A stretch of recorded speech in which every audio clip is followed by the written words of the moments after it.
बिस्मिल्लाहिर्रहमानिर्रहीम। मैं हूं आमिर भट्ट। आप देख रहे हैं सिटी 5 टीवी। बढ़ते हैं आज की ताज़ा तरीन खबरों की तरफ।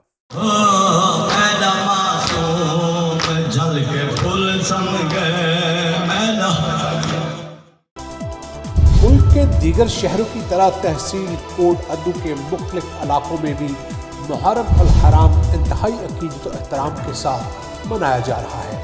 मज़ीद तफसीलात जानेंगे, हमारे नुमाइंदे बाकर हुसैन कोट अद्दू में इस वक्त मौजूद हैं। आइए उनसे बात करते हैं। जी बाकर हुसैन, आगाह कीजिएगा।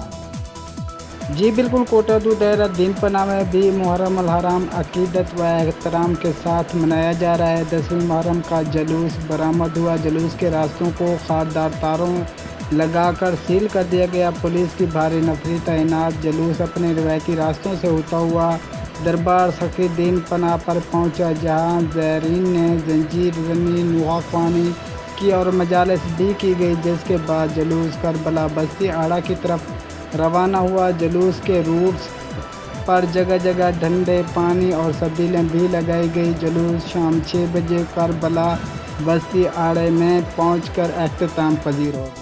सिटी 5 न्यूज़ में फिलहाल इतना ही। मज़ीद खबरों के लिए देखते रहिए सिटी 5 टीवी। मत भूलिए हमारा पेज सब्सक्राइब करना, सिटी 5 टीवी। तब तक के लिए इजाज़त दीजिए। अल्लाह के बाद।